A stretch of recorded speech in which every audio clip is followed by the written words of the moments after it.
Número um é sanidade. Porque custo nos machuca, mas sanidade nos mata. Né?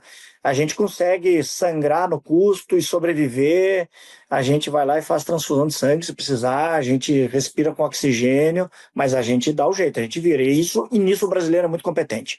A gente consegue achar alternativas para driblar custo e conseguir manter a operação em pé. A sanidade mata. Então, primeiro tema para mim, inegociável é a sanidade.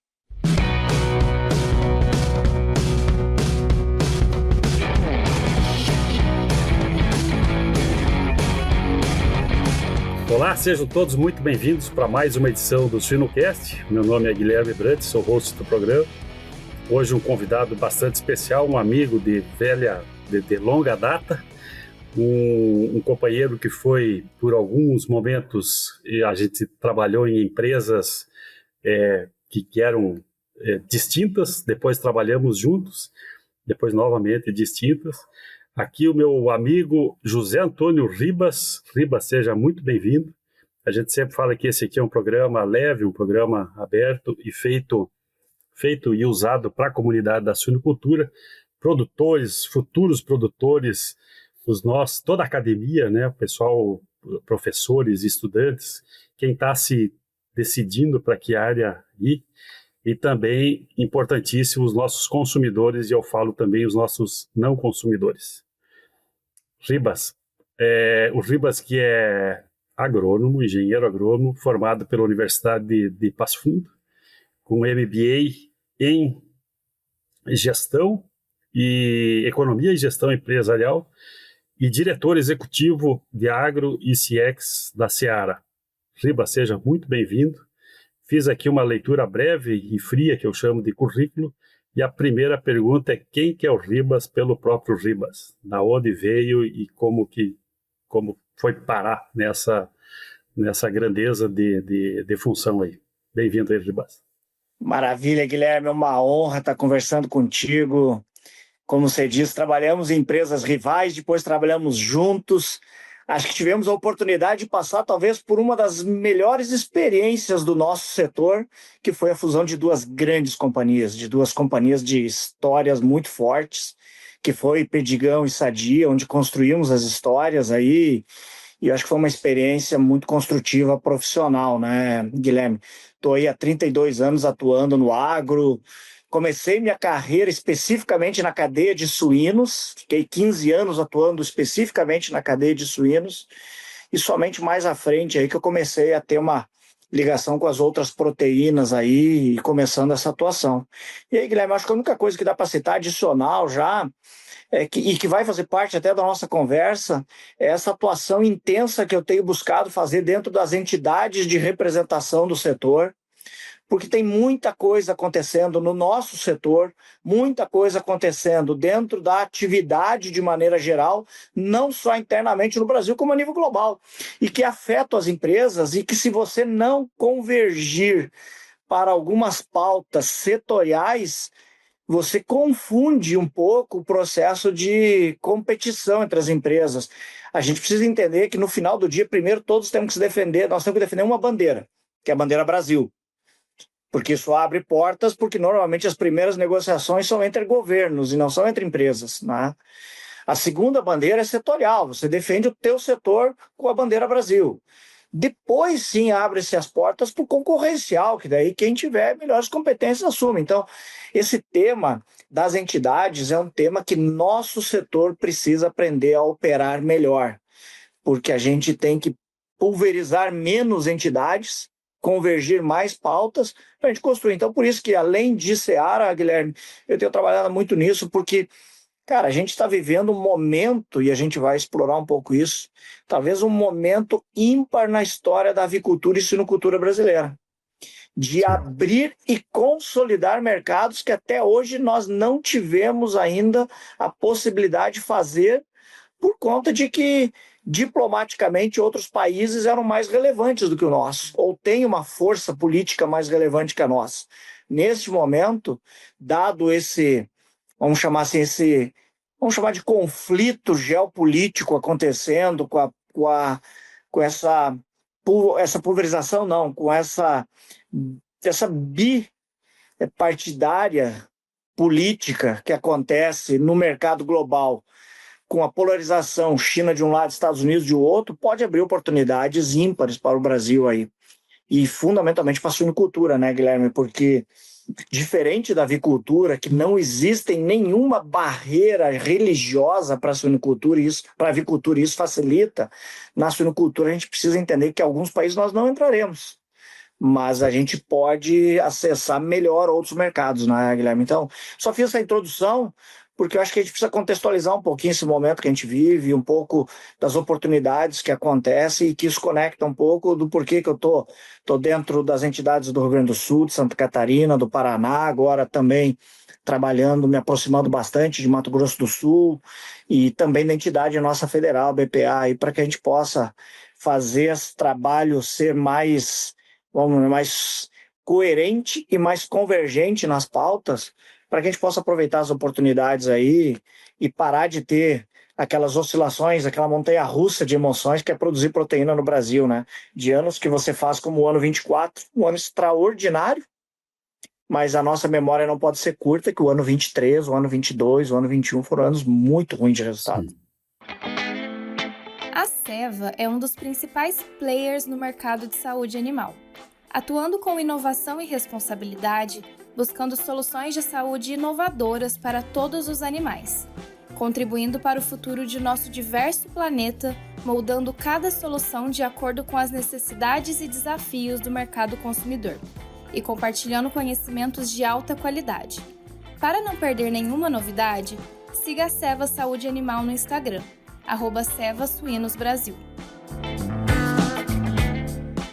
Nossa, Rebas, só na tua apresentação aqui tenho várias considerações, mas antes disso aí, deixei anotado aqui, antes disso, tu já deu bons recados aqui, uma pergunta para quem que eu chamei a atenção aqui de futuros alunos, futuros profissionais ou futuros produtores, ou quem está começando na nossa área, e tu fala da tua carreira aí de 32 anos. Me diz uma coisa, qual que é a função de um diretor agro e diretor CX? Qual que é a tua função, né, dentro da nossa cadeia? Legal, dá para falar de várias maneiras, né, Guilherme? Mas eu sempre tenho dito que quando você assume um cargo de liderança dentro de uma companhia, eu tenho falado primeiro, vou fazer um contexto aqui para quem está ouvindo e quem eventualmente quer começar nessa jornada de trabalhar no nosso setor. É importante você passar por todas as etapas da cadeia, entender, eu até brinco, vou até além, né? Tenta curtir o máximo possível do momento que você está em cada etapa da carreira e aprender tudo daquilo ali, porque à medida que você vai alcançando alguns níveis hierárquicos mais altos, você vai se distanciando dos processos e mais difícil fica você ir lá e fazer uma pergunta de como funciona aquilo ali, porque você está com outros drives na cabeça ou com outros temas para serem tratados na tua cabeça. Mas eu tenho resumido e tenho falado bastante sobre isso, e coincidentemente, na semana passada, eu fiz uma abordagem para um grupo grande aí. A gente tem uma escola dentro da JBS, que é a Germinário, que forma os possíveis futuros sucessores nossos. Tenho falado do que é ser um diretor.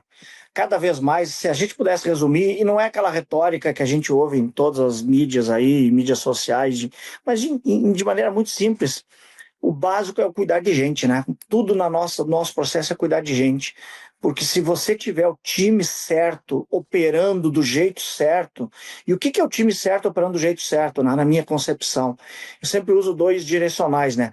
Você precisa, primeiro, acertar a direção dos movimentos que você quer fazer. E, num segundo momento, ajustar a velocidade. Então, você precisa ter as pessoas certas no lugar certo, entendendo a direção das decisões que você está orientando o processo a tomar e depois também calibrando bem a velocidade. Porque se você calibrar a velocidade dentro da direção, você pode estar tomando um rumo muito equivocado nos seus negócios. Se você tomou a direção certa, mas errar na velocidade, você pode trazer custos antes do tempo para dentro do teu segmento, ou você pode perder oportunidades de mercado porque outras empresas andam mais velozes. Então, o tema de um diretor é sempre ir buscando o ajuste certo da direção e da velocidade. E isso remete a você ter um olhar para fora, entendendo como é que o mercado está se movimentando para você enxergar as oportunidades e um olhar para dentro, porque o olhar para dentro para você entender como é que você adapta essas oportunidades e como é que você conecta com as outras áreas da companhia. Porque a gente não vive uma independência, a gente vive uma interdependência. Eu preciso colocar o agro em linha com o que o frigorífico, com a parte industrial consegue processar e precisa operar em linha com o que o marketing está lendo de mercado para que a gente possa operar. Embora, eu sempre comento isso e a gente precisa ter essa clareza, né, Guilherme? Não dá para esperar todas as respostas virem das nossas parcerias internas, que o marketing me dê todas as respostas. Porque a nossa cadeia ela tem 2 drives que não são comuns acontecerem no mesmo negócio. Eu diria até que são raros. Comento até que é o seguinte, o cara que opera uma agroindústria, ele está preparado para operar qualquer atividade econômica de qualquer setor. Porque ela junta 2 coisas, a intensidade e a extensidade, né? O que é a intensidade? Enquanto nós estamos conversando aqui, vamos pegar um corte de 1 hora no tempo. Enquanto a gente está conversando aqui, o Brasil vai ter abatido aí, talvez, vamos lá, alguma coisa entre... vamos fazer uma conta rápida aqui de suínos. Nós devemos ter abatido aí, durante essa 1 hora, nossa, 10 mil suínos no Brasil. 1 leitão e meio por segundo, Ribas. Isso aí. E 25 milhões de frango. Não vamos perder isso de vista. Né? A gente vai ter abatido 1 milhão de frango. 1 milhão de frango. 25 milhões de 1 milhão de frango. Nós temos que caprichar nesses 40 minutos aqui. Exatamente. Tem que se pagar, né, cara? Porque tem muita coisa acontecendo. Então, essa intensidade remete a você ter... Tem suíno reproduzindo, tem leitão nascendo, tem ração se movimentando, grão chegando, ração indo, leitão sendo transferido, o suíno indo para o abate. Tem uma intensidade de atividades que movimentam muito dinheiro, muito recurso financeiro e muita gente. Né? Então, essa intensidade ela precisa ser detalhadamente cuidada. A gente trabalha na terceira casa depois da vírgula porque tudo ganha o superlativo dos volumes, né, Guilherme? Ao mesmo tempo que ela tem uma extensidade. E aí que eu queria chegar na conexão que não dá para esperar tudo do lado da área de marketing. Porque eu estou alojando lá nas minhas bisavós o que vai ser o abate de 2028 ou 2029, e ninguém vai me responder com precisão de que suínos que nós precisamos em 28 e 29 de característica do mercado, porque o mercado está muito dinâmico. Diferente de quando nós começamos a nossa carreira, Guilherme, você fazia um planejamento estratégico e você olhava com margem de dinheiro muito pequena para 10 anos em relação à direção que você ia seguir. Hoje em dia, você precisa revisar anualmente o teu plano estratégico porque mudam os drives direcionais. Né? A gente, vamos lá dar um exemplo para ficar vivo na memória de todo mundo. Puxa vida, em dezembro de 2019 o mundo estava super normal, as coisas estavam acontecendo normal. Em março de 2020 nós estávamos em lockdown. O mundo estava em lockdown. E foi um lockdown que mudou o comportamento dos mercados e das pessoas. Né? Então o mundo está ganhando essa dimensão. Tem alguns pensadores que falam que a gente já saiu de uma gestão linear para uma gestão multilinear, para uma gestão exponencial, e a gente está entrando numa gestão quântica. Qual é a diferença disso tudo? Uma linear, você sabia exatamente como as coisas iam caminhando. Quando ela se torna multilinear, tem mais linhas acontecendo que você tem mais dificuldade de ter o controle. Quando ela vai para exponencial quântica, tem revoluções acontecendo em vários lugares do mundo ao mesmo tempo. Tem uma Ucrânia mudando de posição, Estados Unidos mudando de posição, uma Europa se posicionando, uma faixa de Gaza se posicionando, uma Rússia, tem muita coisa acontecendo que mexe a dinâmica dos mercados. E numa cadeia que tem essa extensidade de você levar 5 anos para chegar até a mesa do consumidor com a tua produção, tu tem que ter uma linha de planejamento muito consistente, não se emocionar com os momentos, com os cortes de momento. O ano 24 foi muito bom, então a gente já passou por isso, vai lá e aloja um monte de matriz, depois tu paga a conta. Ou também sair matando matriz quando o mercado está ruim. A gente tem que se cuidar para não se contaminar com os momentos. Tem que ter mais previsibilidade. Então, eu acho que eu me estendi um pouquinho, né, Guilherme? Mas o papel de um diretor, ele acaba sendo entender essa dinâmica, traduzir isso para a empresa, porque a empresa precisa entender que o agro é um bichinho diferente dentro de uma agroindústria verticalizada, né? E também fazer essa leitura de mercado externo, entender como os concorrentes estão se mexendo e como a dinâmica do mercado está se mexendo. Fundamentalmente, essa dinâmica que agora, como nós somos um país que está colocando os pés com força na exportação, e a gente quer se tornar o supermercado do mundo, a gente precisa entender como é que o mundo está se movimentando, para aonde as populações vão crescer, aonde tem oportunidade de ganhos per capita de consumo, aonde existem grandes possibilidades aí. Vou dar um exemplo. A gente não pode perder nunca de vista que o mundo chegou a 8 bilhões de pessoas, mas 4 bilhões delas estão concentradas numa parte muito pequena do planeta, que é a Ásia. Lá tem 4 bilhões de pessoas. Que se aquele 4 bilhões de pessoas, que em grande parte pode consumir suíno, como China, Vietnã, Malásia, vários países não têm nenhuma dificuldade com a carne de suíno, muito pelo contrário. Se aqueles países consumirem, vamos lá, por ano, 500 gramas de suíno a mais per capita, a gente já precisa de outro Brasil de produção, né? Então, tem muita oportunidade. É um pouco disso, Guilherme, que é a minha visão. Sim. Nossa, deixa eu só fechar essa parte aqui do diretor, e que tu falou aí na velocidade e na direção e velocidade, e também da questão de escola e liderança, né? Eu gosto muito da expressão da gente pior do que a gente treinar o nosso funcionário e ele sair, né? É não treinar e ele ficar, né? Então, a ideia de tratar as pessoas tão bem que elas estejam preparadas para sair para qualquer oportunidade, mas tratá-las bem para que elas queiram ficar, né, na nossa gestão.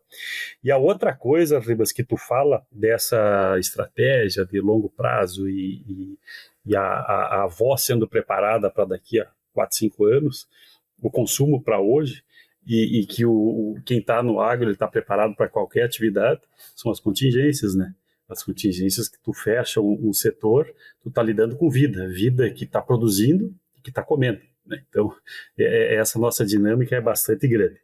Mas voltando para a primeira parte que tu fala, da participação efetiva do setor, há alguns anos eu li um livro chamado Coopetição, né, que seria a competição com cooperação, e agora entrando nessa questão que tu fez a tua primeira abordagem, esquecendo de empresa e falando de setor, né, em relação ao mercado e a evolução do Brasil. Eu preparei uma pergunta aqui para ti, Ribas. No ano passado, eu tive a oportunidade, eu fui num congresso na Colômbia, e eu fui levei família e foi meu cunhado junto, né? E aí ele falou, pô, nós na Colômbia vamos tomar um café colombiano, né? Nós vamos achar que a gente foi lá tomar um café. Aí eu falei assim, ó, por que eu fui tomar aquele café na Colômbia, e esse meu cunhado que mora em Araraquara, onde produz laranja, né? Por que ele nunca me convidou para tomar um suco de laranja com ele, né?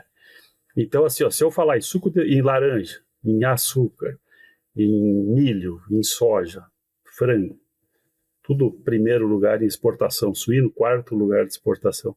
Aonde que está essa conexão de que eu, estando na Colômbia, eu vou lembrar de café, e por que eu, estando no Brasil, eu não convido o Ribas, vamos comer um frango, uma coxa de frango, Ribas, e falar, dizer isso aqui, ó, isso aqui é craqueza, né? Isso aqui é quem fez, somos nós, ou uma costelinha de porco, e dizer, ó, isso aqui tem a mão de muita gente, e muita gente que eu conheço e pode comer, que o mundo inteiro está comendo, né? Pô, não sabia.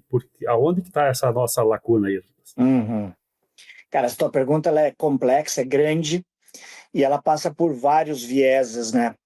Primeiro que a gente precisa aprender a valorizar o nosso agronegócio brasileiro. A gente sofre um pouco da síndrome do cão vira-lata. A gente acha que o que a gente faz não é melhor do que o que os outros fazem. Pô, o café colombiano não é melhor que o café brasileiro, né? Mas a gente tem essa percepção sempre do que o outro faz é melhor do que nós fazemos. E você conhece o mundo, eu conheço o mundo, a gente tem operações em vários lugares do mundo aí, e a gente sabe que a gente faz muito bem feita a produção aqui. Mas, via de regra, a gente perde valor nos nossos produtos por problemas nossos de construir uma imagem de produção que, primeiro, conquiste a sociedade do Brasil, propriamente dita, que tem que entender que o agronegócio é o seu grande patrimônio. Nós nunca seremos uma potência na produção de carros, na produção de celulares, na produção de indústria, seja de qualquer tipo de mercado. No que nós podemos ser uma grande potência global e talvez a maior potência global no agro. Né? A gente tem que olhar, eu também gosto de olhar para um outro viés.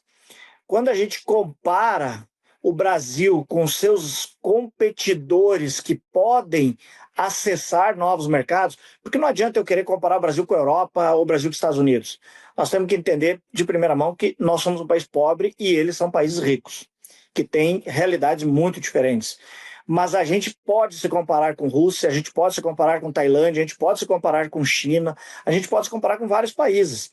Dentro desta comparação, a gente pode olhar sobre vários prismas, do político, do econômico, do social, da qualidade de produção, do sanitário. Em todos eles, Guilherme, nós temos vantagens competitivas, vantagens comparativas relevantes. Bem ou mal, nós temos mais consistência política do que esses países. Eu não vou falar bandeira política aqui, que se é governo de direitos, que não é disso que eu estou falando. Vamos olhar a linha do tempo. Nós temos uma consistência política melhor que esses países. Nós temos uma fluência econômica, embora estamos num momento difícil do país com altas taxas de juros, mas a gente tem uma consistência econômica também mais previsível. A gente tem problemas jurídicos, que a gente ainda tem uma inconsistência jurídica, uma insegurança jurídica, é um problema que a gente precisa resolver. Temos questões estruturais, mas temos aqui o único país do mundo relevante nessa produção de proteína, livre das principais doenças de notificação obrigatória. Que isso, para mim, é um dos maiores patrimônios nossos e que a gente precisa começar a vender, botar preço nisso, botar valor nisso de fato, Guilherme, para que a gente possa entender que a transformação de vantagens comparativas em vantagens competitivas só virá por um caminho, consciência. Não virá por discurso inflamado, não virá por imposição, até porque nós nem temos tamanho diplomático para fazer imposição. Eu não sou um Estados Unidos que pode negociar numa outro patamar de conversa com qualquer país do mundo. Então nós temos que fazer com ciência e botar ciência na diplomacia, botar ciência nas nossas lideranças políticas, botar ciência nas nossas entidades que representam o setor, para que a gente possa, primeiro, consolidar a nossa marca Brasil de produção, até para os próprios brasileiros, né? Porque a gente ainda é atacado dentro de casa por nós mesmos, né? A gente gosta de mostrar as nossas feridas como se no resto do mundo não existisse, né? Mas a gente precisa consolidar isso e conquistar a confiança dos mercados. Como que a gente conquista a confiança do mercado? A gente precisa sair dos bidding de negociações curtas, de negociações pontuais, para negociações de longo prazo, para pacotes maiores de negociação, Guilherme, para que a gente possa mostrar para o mundo, e eu gosto muito, nós vamos ter a COP30 no Brasil. Para mim, ela pode ser uma grande oportunidade, como pode ser uma grande armadilha para o país. Tá? Da onde que pode vir a grande oportunidade? Cara, a gente precisa entender um conceito que o mundo inteiro está debatendo nesse momento, que é a segurança alimentar. Segurança alimentar não é só um aspecto sanitário de dar qualidade de produto. Segurança alimentar vai muito longe, muito além disso. Segurança alimentar é a política número 1 de grande parte dos países, porque sem segurança alimentar, o governo não se mantém no poder. Um país com barriga vazia, com fome, ele cria convulsões sociais, ele cria crises sociais e o poder cai. Né? Como é que a gente pode dar segurança alimentar para países que dependem de importação de alimentos, como Japão, como China, como a Ásia de maneira geral? A gente precisa fazer contratos de longo prazo que mostrem para esses países que podemos ser um parceiro confiável, um parceiro com uma negociação consistente, que tem que ser o ganha-ganha. Também nós não podemos ir sempre no banco dos réus para fazer negociação, a gente precisa fazer negociação como gente grande, para colocar a possibilidade para assumir o plano. A China bota no seu plano estratégico, assim como a Rússia colocou, que querem buscar até 95% de autossuficiência dos seus alimentos até o ano 2030. Isso eles se inscreveram no ano 2020. Como é que eles podem alcançar isso? Sozinhos não farão. Nós podemos fazer parte disso. Nós podemos estar dentro do 95% deles com parceria. A gente tem que extrapolar uma relação meramente comercial para uma relação de segurança alimentar. E eles entenderem que essa intimidade de parceria pode dar essa consistência de nós continuarmos investindo na produção aqui e eles terem um produto de qualidade, competitivo em termos de custo, com segurança sanitária, com todos os aspectos que a gente pode oferecer para esses países. Mas isso precisa que a gente bote continuidade nos nossos projetos. O que acontece hoje, Guilherme? Infelizmente, aqui é impossível tu não politizar um pouco a discussão. A gente muda de ministro, muda o drive de negociação. A gente muda de governo, muda o jeito de negociar e muda os países que a gente faz negócio. E a gente tem que entender que não pode ser um plano de governo que vai orientar isso, tem que ser um plano de Estado, que extrapola governos, que o ministro que sentar na cadeira, o presidente que sentar na cadeira vai nos ajudar a fazer negócio. A gente não consegue fazer isso. Então a gente precisa mudar isso aí, porque senão nós vamos ficar ganhando essas migalhas, Guilherme, que a gente vai lá, a gente consegue aumentar 100 mil toneladas no ano, daqui a pouco o ano ganha 80 mil toneladas no ano, estou falando de suínos. No frango a gente ganha lá 500 mil toneladas no ano, a gente vem aí chegando nas 15 milhões de toneladas de frango ano, nas 5 milhões de toneladas de suíno. Cara, a gente já tem potencial para produzir 6 milhões de toneladas de suínos, a gente tem parque fabril para isso e tem mercado para isso. Agora, como é que a gente vai fazer isso consistentemente para evitar aquelas crises que a gente bota a produção e o mercado não vem? E aí o mico fica todo aqui dentro. E aí a gente derrete o mercado e perde a atratividade do investidor para este negócio. A gente precisa dar uma elaborada melhor nesse plano para que a gente tenha consistência nos investimentos. Porque quando você investe numa suinocultura, você está olhando um investimento de 20 anos para frente. Né? Então a gente precisa botar planos mais consistentes de negócio que deem essa possibilidade de mercados. O mundo está num processo de desglobalização. Ou seja, não tem mais, que é uma pena, o mundo não deveria ter fronteira para alimentos, mas tem uma oportunidade nisso, que os negócios começam a ser mais bilaterais, começam a ser de dois países. Fica mais fácil você fazer negociação do que por blocos, porque por blocos, cara, eu sou Mercosul, o meu interesse na suinocultura é diferente do interesse do Paraguai, da Argentina e do Uruguai, muito diferente. Agora, quando eu vou bilateralmente, eu vou Brasil sentar com China, com Vietnã, com Japão, com Malásia, seja com quem for, até com a própria Europa, né? Que Chile vende para a Europa e nós não vendemos para a Europa. Chile tem problemas que nós não temos. Então a gente precisa mudar o nosso patamar de negociação, Guilherme, para sair de dois temas que eu gosto muito de falar, que é transformar as vantagens comparativas em vantagens competitivas de fato. Né? E isso é materializar, transformar isso em retorno financeiro. Né? E segundo, sair dessa percepção de cão vira-lata e realmente mostrar um produto de alta qualidade. Nessa tua fala, Ribas, me lembra aqui a fala do Ruas, né, o Luiz Ruas, que eu tive a felicidade de entrevistá-lo, um grande amigo também, e ele fala... Fazendo um belíssimo trabalho dentro do Ministério, inclusive.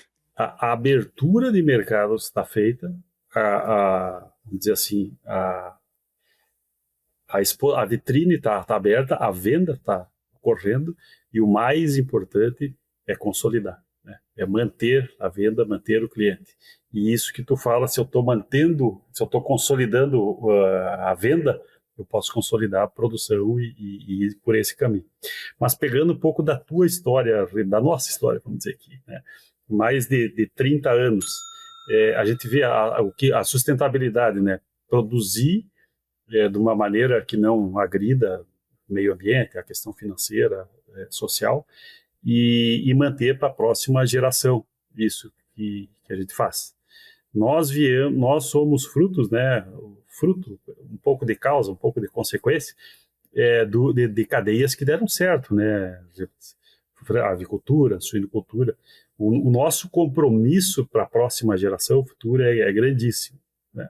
E quando tu fala dessa vantagem sanitária que o Brasil tem, e é uma vantagem muito grande, aí é importante a gente dizer da oportunidade que tem, mas da grande responsabilidade nossa como biosseguridade, com todo esse pacote, né?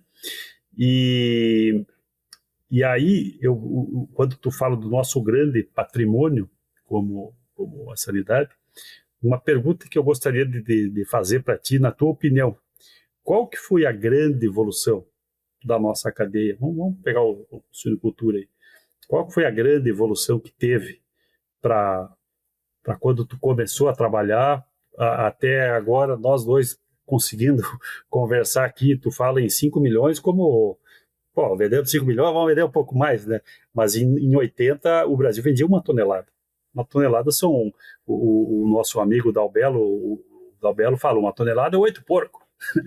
O Brasil exportava 1 tonelada em 80. Né? Olha esse avanço aí. Qual que, na tua opinião, foi o grande diferencial aí na tua carreira? Tá, vamos lá, vamos falar 10 anos atrás, o nosso sonho de longo prazo era vender 400 mil toneladas de suíno ano para o mercado externo, né? Pô, nós já passamos a barreira dos 500 mil toneladas, então tem várias coisas aí. Primeiro, tu falou uma coisa muito importante, né, Guilherme? A gente precisa honrar o passado.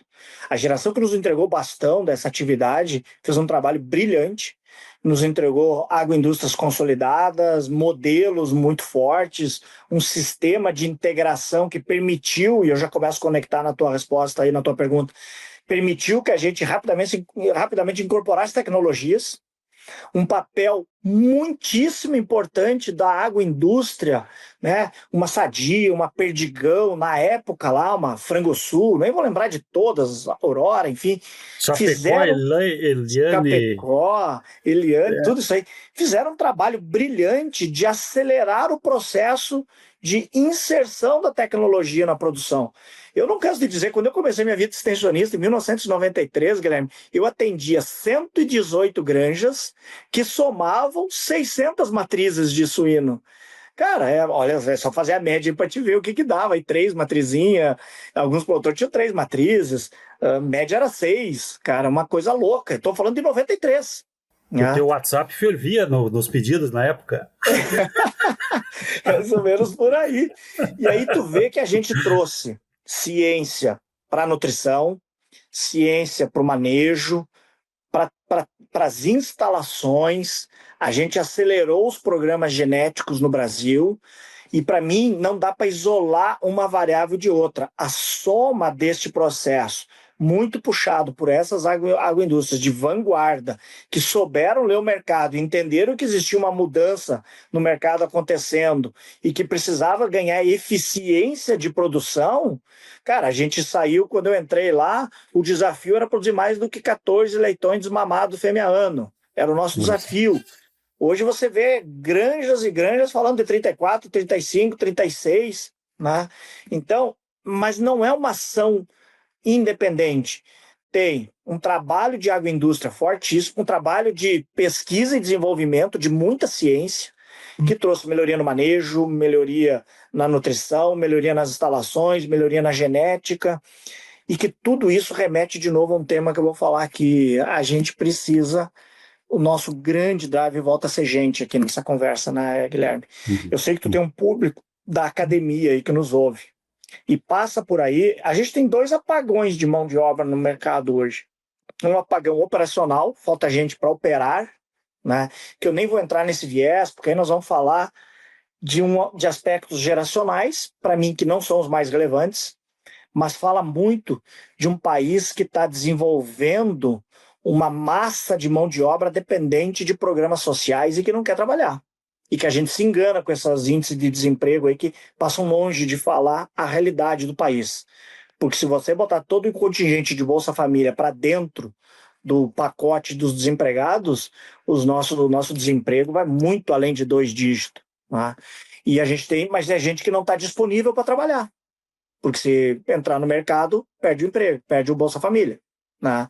Então a gente tem um apagão operacional. Mas agora, para esse público que te assiste, que tu tem muito acesso, Guilherme, e você é um formador de opinião, a gente precisa entender que a gente está vivendo um apagão técnico.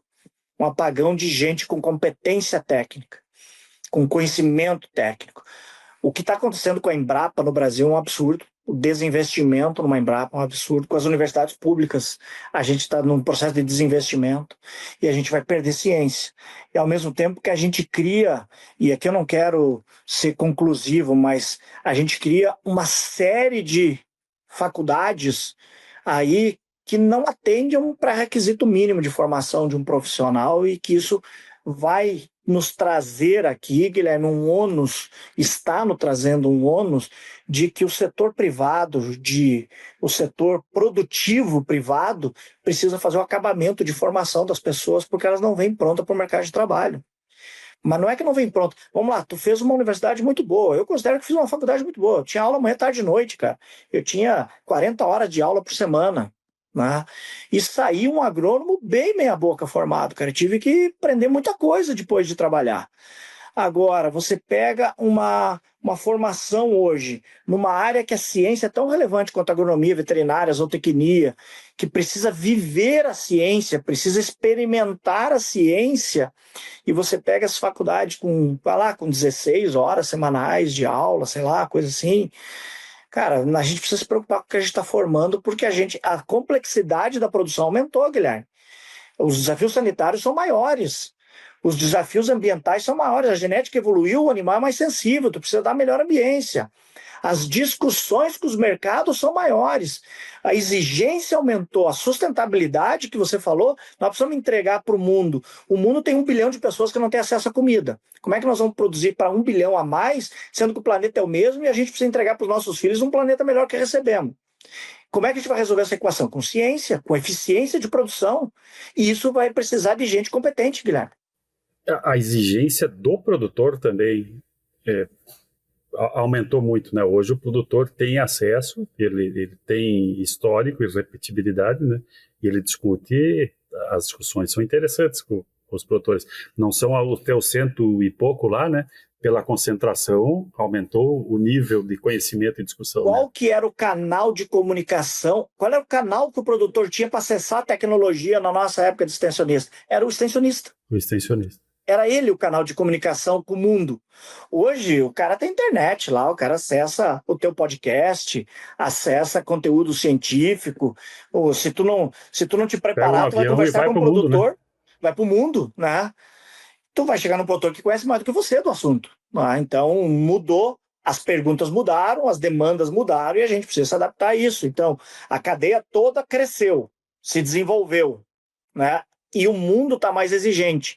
Como é que a gente vai resolver essa equação de um mundo que chega a 8 bilhões de pessoas, que 1 bilhão não sabe se vai ter um prato de comida na frente, né? Que a gente precisa resolver isso, que tem outro bilhão de pessoas que quer uma experiência gourmetizada de alimentação, que tu tem que atender também, né? Como é que a gente resolve todas essas equações? Ciência, meu amigo, é ciência de produzir com muita competitividade, com muita eficiência, para botar uma proteína acessível a esse 1 bilhão que não está chegando, porque a hora que esse 1 bilhão puder acessar, você pode ter uma relação ganha-ganha muito importante aí, e a mesma ciência que vai resolver até para produzir produtos mais elitizados, mais gourmetizados. Nós temos que atender todos os mercados. E, de novo, nós temos no Brasil amplas condições de ser, como dizem algumas lideranças nossas, eu gosto de repetir, o supermercado do mundo. Mas a gente só vai conseguir isso resolvendo as nossas mazelas. E as nossas mazelas passam por segurança jurídica, passam pelo apagão logístico que nós temos no país, passa pela melhor proteção sanitária, que eu acho que a gente já evoluiu muito, né, Guilherme? O produtor entendeu a importância disso, o setor entendeu, o setor faz seu papel. Mas a gente ainda tem problemas de fronteiras, de portos, de aeroportos. A gente tem um problema gigante que está entrando de novo na pauta aí, que é o que está afetando a Europa Oriental aí com a peste suína africana, que é o tal do javali, que a gente precisa pensar em depopulação urgente desse problema, que vai muito além do risco sanitário da suinocultura, se tornou uma praga das lavouras, inclusive, da nossa produção de grão. Então a gente precisa resolver algumas questões que são importantes para nós aí, Guilherme, para a gente realmente sair dos 5 milhões de toneladas de suíno para 6 milhões de toneladas de suíno, para 7 milhões. A gente acessou o 4º lugar aí e estamos perdendo. A gente passou o Canadá, mas a gente está perdendo hoje para China, Estados Unidos e União Europeia. Né? Os Estados Unidos não tem mais muito que crescer na sua produção, na sua possibilidade. A União Europeia é muito menos. A União Europeia chegou no seu teto. Né? A China precisa resolver os seus problemas sanitários e tem um plantel gigante já lá que ela precisa resolver. Então, quem tem espaço para crescer? Cara, você entra nesse Mato Grosso do Sul, você vê que um Brasil ainda tem outro Brasil para ser descoberto em termos de eficiência, de produção, e a gente pode explorar muito isso, tem muita oportunidade. Mas se a gente não colocar planos estratégicos para isso. E gente, Guilherme, gente com capacidade, com liderança, porque hoje está mais difícil você conseguir isso. Eu brinco assim, não me interprete mal, não me acho melhor que ninguém, mas era muito mais fácil ser diretor antigamente do que é hoje, que tem muita variável na mesa, né? É uma atrocidade que eu estou dizendo, porque eu fico ouvindo as histórias dos nossos antecessores, da dificuldade que tinha, não tinha comunicação, não tinha celular, não tinha a disponibilidade do avião, não tinha muita coisa. Então é uma brincadeira que eu faço, mas as complexidades de hoje são muito grandes e elas são muito rápidas. Você pode, a distância entre o céu e o inferno num negócio, num setor, se tornou muito pequena. São detalhes que mudam o processo. É um detalhe de entender que se você não cuidar da conversão alimentar, você pode inviabilizar economicamente. Se você não cuidar de um aspecto sanitário, você pode aumentar a tua mortalidade, pode perder muito, ou até fechar o mercado, né? Então, nos detalhes estão residindo as nossas diferenças. Agora, para a gente não fazer terra arrasada muito antes, pelo contrário, ninguém tem hoje as competências que o Brasil tem. Nós só precisamos cuidar melhor. Porque hoje, vamos fazer um comparativo aqui, a China tem mais do que um Brasil de estudantes fazendo graduação e pós-graduação. Fazendo mestrado, doutorado. Tem 250 milhões de chineses fazendo especializações, né? Eu vim dos Estados Unidos agora de Atlanta e eu vi lá do nosso time da JBS Estados Unidos, estavam me contando lá numa janta que no último ano, olha que número interessante, Guilherme, os Estados Unidos tem uma Olimpíadas de Matemática lá todo ano, né? São 28 alunos premiados nos Estados Unidos lá. No ano 2024, dos 28 premiados, 27 eram chineses, cara. Oi. Dentro dos Estados Unidos nós estamos falando, ou seja... Sim. Cara, esses caras vão ganhar o mundo pelo conhecimento e pela ciência, porque eles estão botando as pessoas a estudarem.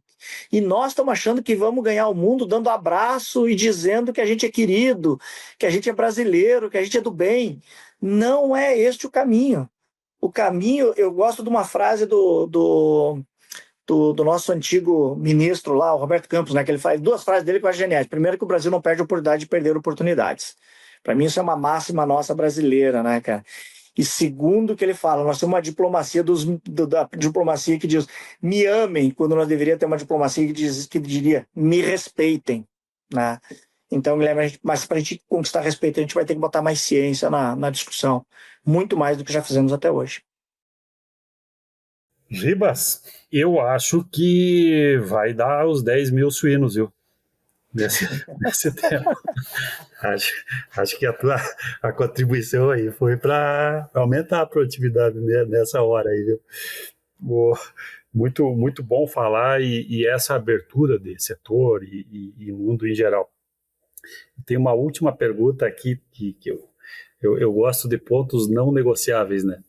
O que tu me diria de ponto dentro da operação, Rebas, não mais da porteira para fora? Eu acho que é uma bela abordagem aqui de geral, mas o que tu considera para ti 2, 3 pontos não negociáveis dentro da nossa produção? Eu não tenho nenhuma dúvida do número 1. Nenhuma dúvida. Número 1 é sanidade. Porque custo nos machuca, mas sanidade nos mata. A gente consegue sangrar no custo e sobreviver, a gente vai lá e faz transfusão de sangue se precisar, a gente respira com oxigênio, mas a gente dá o jeito, a gente vira. E nisso o brasileiro é muito competente. A gente consegue achar alternativas para driblar custo e conseguir manter a operação em pé. Mas sanidade mata. Então, primeiro tema para mim, inegociável é sanidade. A gente tem outros 2 temas que podem ser mais polêmicos e mais discutíveis, mas que eu considero eles, no minha ângulo de visão, que estão se tornando cada vez mais inegociáveis. Já deveriam ser, mas estão se tornando cada vez mais. Não existe a possibilidade da gente produzir sem cuidar do meio ambiente. A sustentabilidade deixou de ser uma peça de marketing para ser o jeito que nós temos que produzir, porque senão nós vamos inviabilizar o planeta. Nós estamos enxergando catástrofes como a gente viu no Rio Grande do Sul em 2024, como a gente tem visto em outros países do mundo. A gente viu na Espanha agora, recentemente, uma coisa semelhante ao que aconteceu no Rio Grande do Sul. A gente está vendo na China acontecer situações idênticas. A China teve agora, recentemente, chuvas de 1.000 milímetros, né? que parecido com o que teve em algumas regiões do Rio Grande do Sul. Né? Então, a gente precisa pensar na sustentabilidade de uma maneira muito ampla. Primeiro, eu não acredito em discurso verde com caixa no vermelho. Então, não é discurso para greenwashing ou para fazer qualquer tipo de embalagem que não fale a verdade. A sustentabilidade tem dois drives. Primeiro, que ela tem que ser ganha-ganha, ela tem que dar resultado, senão ela não fica em pé. Segundo, a gente precisa achar soluções que façam a gente produzir com mais eficiência, porque não tem nada mais sustentabilidade que eficiência, Guilherme. O que é sustentabilidade? Sustentabilidade é você sair de 14 leitões desmamados femininos para 35. Isso é sustentabilidade. O resto tem um monte de discurso aí que é bonito de falar, mas nada é mais sustentabilidade que isso. Porque com os mesmos recursos naturais, com os mesmos espaços de metro quadrado, você sai de 14 e vai para 36. Ou seja, isso é eficiência na veia. Posso falar de conversão alimentar, do quanto a gente fazia 20, 30 anos atrás, quanto faz hoje. Então, o tema sustentabilidade ele é a agenda 2. Porque, de novo, se eu não tiver sanidade, não adianta discutir sanidade, porque eu estou fora do mercado. Então, primeiro, sanidade. Segundo, sustentabilidade. E eu vou botar em terceiro um tema que ele poderia estar dentro do conceito de sustentabilidade, que é o tema que o mundo tem falado muito de saúde única, que você é muito mais professor do que eu nesse assunto, né? Mas que esse conceito de você produzir com bem-estar animal, de você reduzir o uso indiscriminado, que não é na saúde animal, de antibióticos. A saúde humana, se alguém tem dúvida se saúde humana consome mais antibióticos que saúde animal, saia na rua agora e veja as esquinas mais caras da sua cidade estão sendo ocupadas por que comércio? São as farmácias que estão tomando os espaços mais caros das cidades. Tá? Então, mas nós temos que fazer o nosso papel da saúde animal, de não usar as moléculas que são semelhantes à saúde humana e de ter um controle muito rigoroso em cima desse processo, para que a gente, e cada vez mais o bem-estar animal estar presente na agenda. E eu acho que o nosso setor já descobriu, e a gente tem mostrado isso, que bem-estar animal aumenta a eficiência. Ele não é um obstáculo, ele é um facilitador de eficiência. Tu coloca um animal em condições de conforto, de expressar os seus, como você aumenta a eficiência. Então, esses 3 drives para mim são inegociáveis, tá, Guilherme? Da gente ter sanidade, da gente ter sustentabilidade e da gente cuidar do bem-estar animal, porque ele tem até um apelo para essa geração que está chegando no mercado e quer saber como é que é produzido esse animal, né? As pessoas estão mais curiosas sobre isso. Eu costumo dizer, eu estou aqui numa grande cidade. Se o consumidor, grande parte do consumidor chega no mercado e vai comprar um presunto, ele acha que o presunto nasceu no agão do supermercado. Mas se a gente tiver a competência de contar uma história por trás disso, que tem um produtor que cuidou com muita ciência de um animal, que foi cuidado com bem-estar, que a gente tem todo um cuidado de qualidade, que tem todo um trabalho de ciência para que aquele produto esteja saudável e em condições de ser consumido na sua melhor apresentação. Cara, a gente tem um mercado gigante para ganhar ainda aí, Guilherme. Para mim, são drives inegociáveis. Muito, muito legal. Essa, não esperava essa conclusão aí, mas muito legal. E se eu for fazer uma conclusão do que tu fala aqui, vamos lá. Sanidade. Que tu fala da gente falar coisas boas, né? A gente tem tudo de bom para falar de sanidade do Brasil em relação ao mundo, né? Sustentabilidade. O teu desmamado, 14 anos lá, hoje ele é 30, 40, 36, 37 desmamados fêmea-ano, usando o meio ambiente e a energia para o que gera para gerar energia dentro de casa. E o bem-estar, o que está sendo feito e esse uso racional que a gente tem feito na nossa produção. Ribas, te agradeço demais aqui essa aula, a tua hora foi muito bem paga, esses leitões e frangos produzidos aqui. E eu tenho uma pergunta final aqui. A gente já jogou bola junto, né? Hoje está mais fácil de jogar, porque já não leva mais tanto gol, né? O que tu faz da tua hora no teu momento de lazer? O que a gente sabe da importância que tem isso para a gente se manter ativo, né? Uhum. Muito legal a tua pergunta. Eu só vou fazer um adendo na resposta anterior. Todos os 3 drives que eu coloquei, eles remetem de novo para a mesma coisa, né? Gente, se tu não tiver gente para cuidar de tudo isso, não vai dar certo. E aí, conecta com isso que tu tá falando, né, cara? Também, além de muita ciência, a gente precisa cuidar da saúde, né? A gente é um pacote, né? A gente não é só um profissional, a gente é um ser humano que precisa cuidar da parte espiritual, saúde, a parte social, enfim. Cara, eu Você sabe que eu já fui um grande jogador de futebol, né, cara? Mas depois de 2 joelhos estourados aí, eu tive que dar uma parada. Graças a Deus, nenhum dos joelhos eram meus, sempre foram dos adversários.